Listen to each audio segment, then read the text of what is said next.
You're standing in your kitchen, maybe making a sandwich or grabbing a bagel from the counter.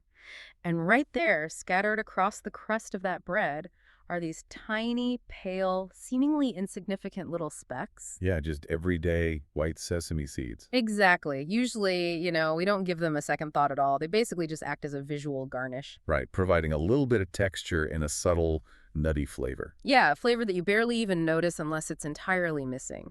But if you look closely at one of those tiny white specks, you are actually looking at a suspended animation chamber. Oh, it really is. It's wild to think about. It's a microscopic vault holding this vast, hidden biological drama, just waiting for the exact right sequence of physical events to wake it up. It totally forces a complete perspective shift on the pantry.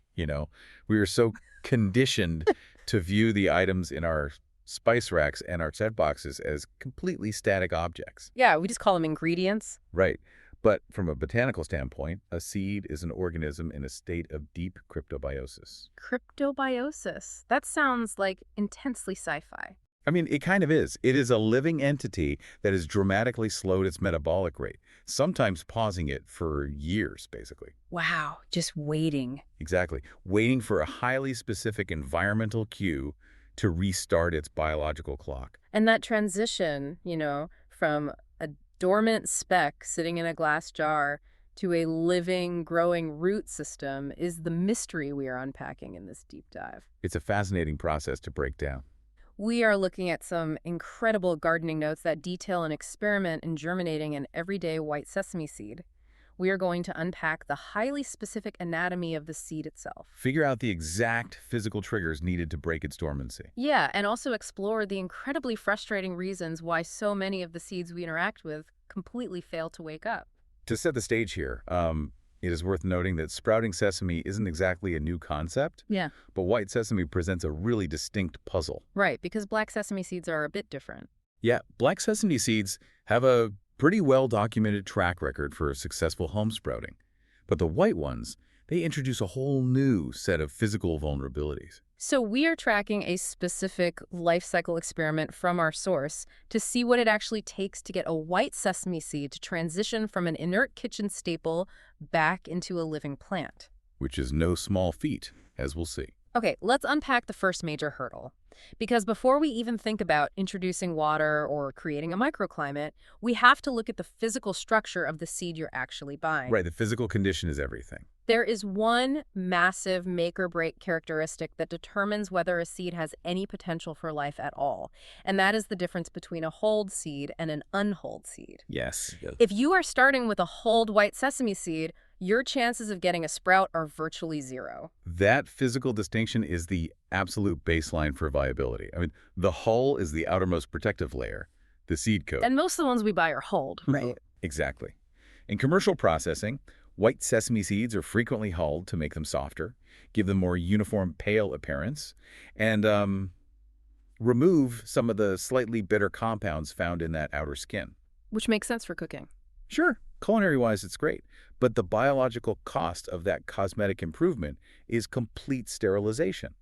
I always tripped up on this concept because I assumed the hull was just like a disposable wrapper. A lot of people think that. Right.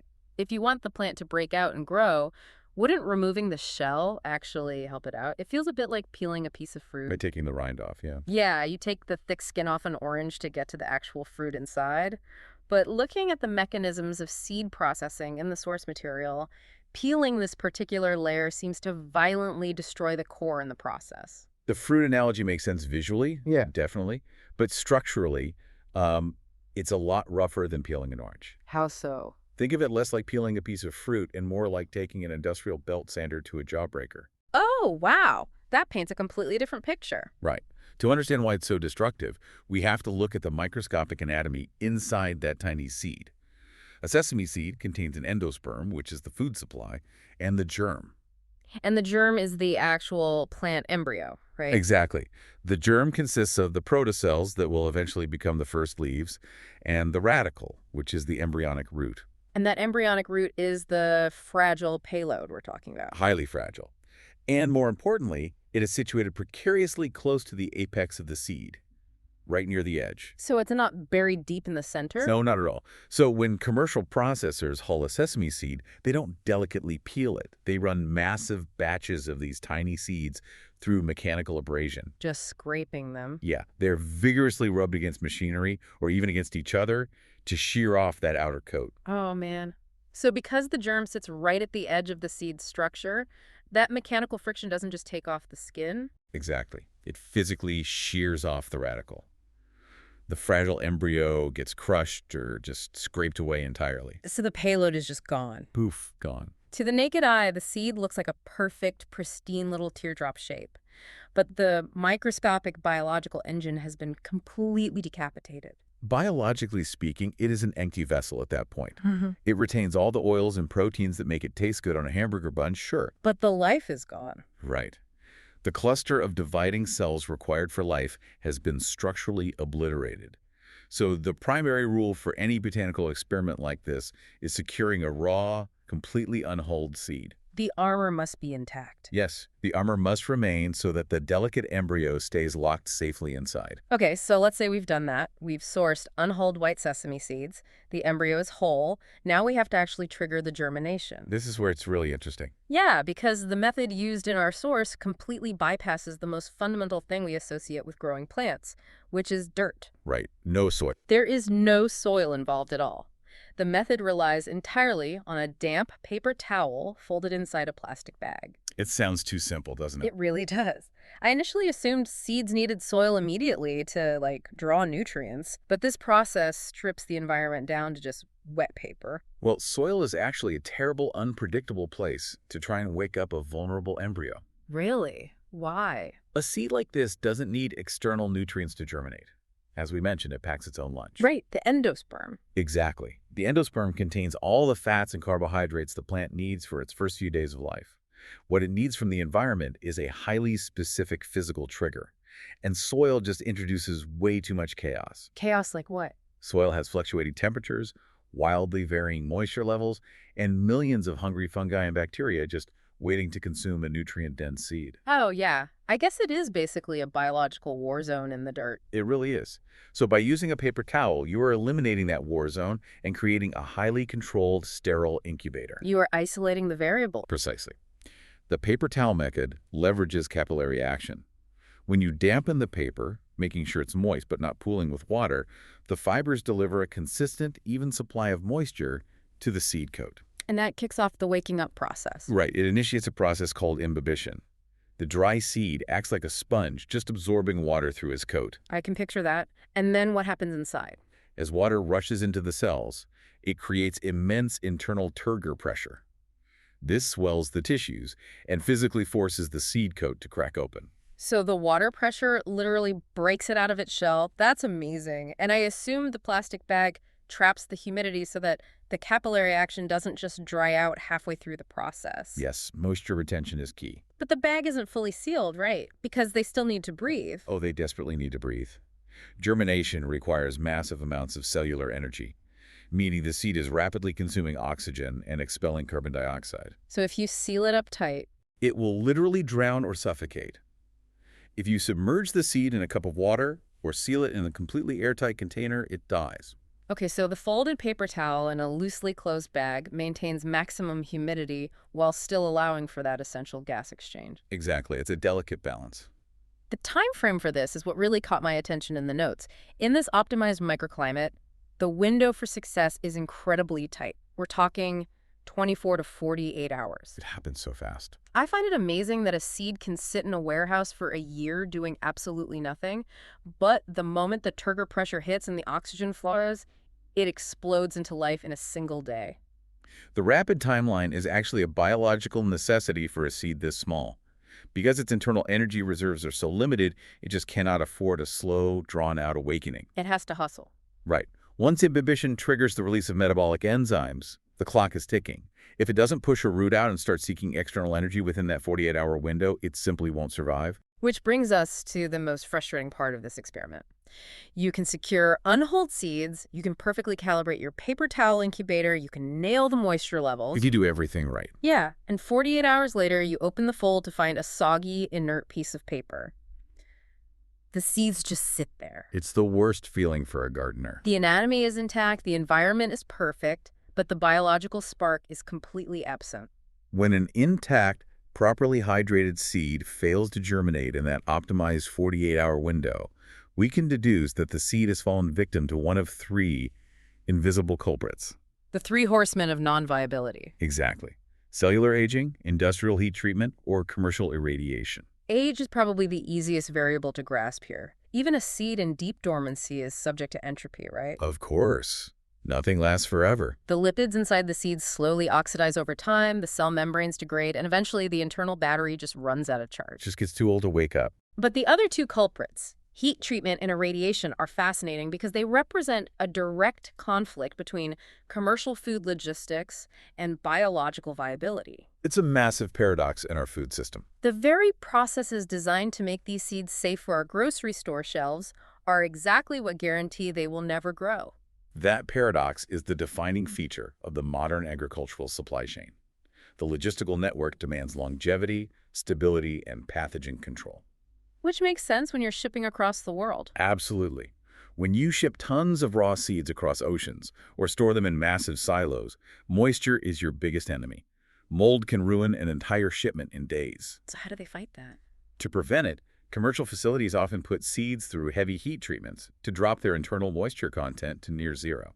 So they basically bake them, and while the seed might look exactly the same after being blasted with heat, internally the machinery has completely melted down. Exactly. On a molecular level, high heat denatures proteins. The seed relies on a highly specific suite of dormant enzymes, like amylase, which it needs to break down its stored starches into usable sugars during germination. And the heat destroys those enzymes. It physically warps them. They unravel. So even if water enters the seed later, the chemical keys no longer fit the biological locks. Oh, that's such a good way to put it. The seed tries to wake up, but the metabolic pathway is permanently broken. That's crazy to think about. And then there's the irradiation process, which is even more insidious because there is no heat involved at all. Right, it's a totally cold process. It feels almost sci-fi.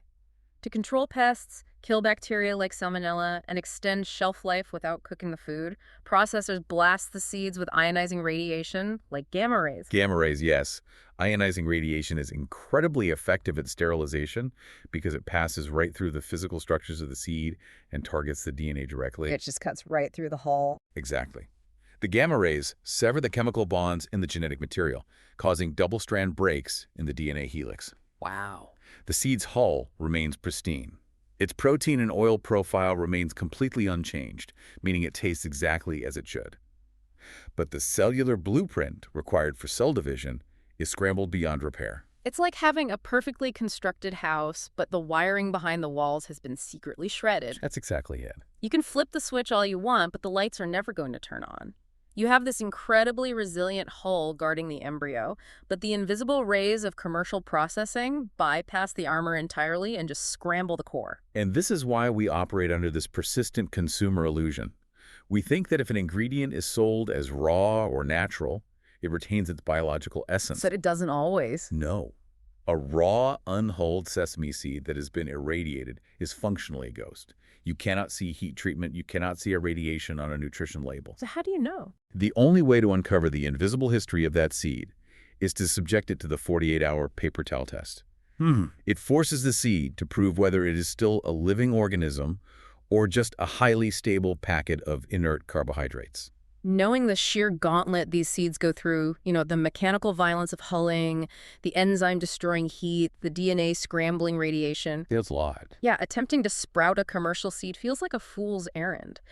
The variables are so heavily stacked against the kitchen biologists. They really are. Yet, the approach to this experiment in our source material is built on a really engaging foundation of scientific optimism. And that optimism isn't baseless. It's rooted in comparative data.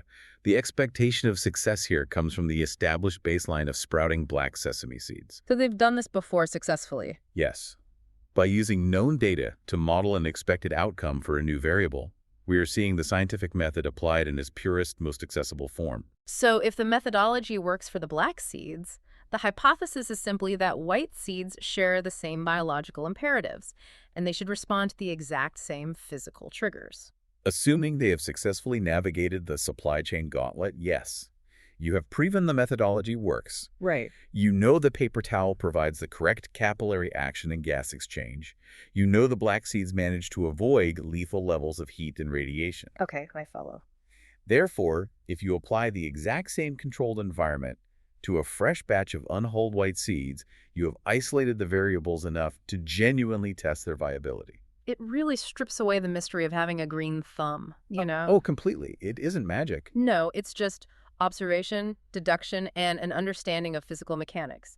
You secure the payload, you provide the water pressure, you manage the oxygen, and you just wait to see if the internal programming is still intact. It transforms a standard kitchen counter into a genuine biology lab. The 48-hour window acts as an uncompromising diagnostic tool. It either sprouts or it doesn't. Right. It delivers a binary answer to a complex logistical question. Did this seed survive the modern world? When we pull back and look at the life cycle of this single tiny speck, the journey is staggering. It really is an epic journey. For a successful sprout to emerge on a wet paper towel, that microscopic structure had to thread an impossible needle. It had to somehow retain its protective skin through industrial processing. Avoid the belt sander. Yeah. It had to guard its radicle from microscopic friction. It had to survive the invisible enzyme melting heat of shipping containers, and it had to dodge the DNA shearing gamma rays of sterilization. It's an absolute gauntlet of survival. A gauntlet that plays out silently on pantry shelves all over the world every single day. And I think the practical takeaway from exploring this mechanism isn't necessarily that everyone listening needs to start germinating their spices tomorrow. Though it would be a fun science project. It would. But the real takeaway is the shift in botanical awareness. The next time you look at a sesame seed bun or pour seeds into a stir-fry, observe the architecture of what you are eating. Really look at it. Yeah, look for the hull. Recognize that you are looking at millions of years of evolutionary engineering compressed into a tiny structure designed to outweight the elements. It forces you to respect the sheer biological density sitting right there on your plate. Absolutely. And honestly, it leaves me with a lingering question about how we classify the things we eat. Our modern food system relies on guaranteed safety and multi-year shelf lives. Which is a modern luxury, for sure. It is, but achieving that stability often requires us to intentionally destroy a seed's genetic potential. We systematically shear off the embryo, we intentionally denature the proteins with heat, or we scramble the DNA with radiation just so the product can sit patiently in a glass jar. So it never changes. Right. So if our supply chain requires us to permanently deactivate a botanical structure to make it commercially viable, where exactly is the line between a living ingredient and a manufactured product? Are we stocking our pantries with dormant nature or just biological hardware that has had its operating system permanently wiped? That's a profound way to look at a pantry staple. Something to mull over next time you reach for that spice jar. Until next time, keep digging deeper.